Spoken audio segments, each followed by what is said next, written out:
फेर से एगो चीज मंगेलहुँ हँ। ई हम अपना लिए नहीं मंगेलहुँ हँ, ई हम ककरा लिए मंगेलहुँ देखै छियै। माँ लए मंगेलियै यऽ, हम नहीं मंगेलियै यऽ, हमर मम्मी मंगेलियै।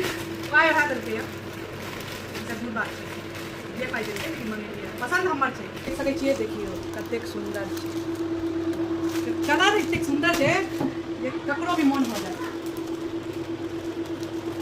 चलू फटाफट लाइव ओपनिंग करै छी, देखै छियै केहन अछि। ठीक छै, अहाँ ओतऽ बैस जाउ, अहाँ ओतऽ सोचि जाउ।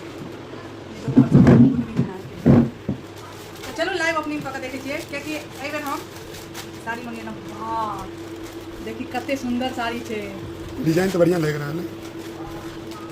बहुत दिन से हमरा मन छलै मंगाबी। और देखिए एकदम सॉफ्ट साड़ी छै, और एहिमे ना ई लागल छै, ई ना चमकी जेना छै साइड साइडमे। चलू हम सब फटाफट खोलि कऽ देखबै छी कियो छै। अब दामो बताब। हाँ साड़ी दो तो बेटा। वाह, नीचे साड़ी है, सॉफ्ट छै, जॉर्जेट छै, जॉर्जेट फैब्रिक। आइमे देखियौ लटकनो कोनो मामूली नहीं लागल छै, कनि ब्रांडेड है लागल। और एकर देखियौ पास से देख सकै छियै, एकरा साइड में लागल छै।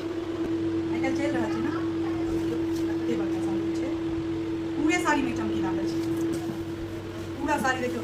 ई हमरा एगो चीज बड़ नीक लागल जे कोनो ना कनिए के दूर रहत, कनि दूर छुटल रह जते अंदर टैग कर, लेकिन एहिमे पूरे रहना चाहिए। हमरा बहुत नीक लागल। ब्लाउज पीस है कि साथ में? ब्लाउज पीस नहीं रहता है, देख सकते हैं पीछे ब्लाउज पीस में बात बंद करके करे दो दिन बहुत नीक लागल साड़ी, देख सकै छियै। खिल रहा है।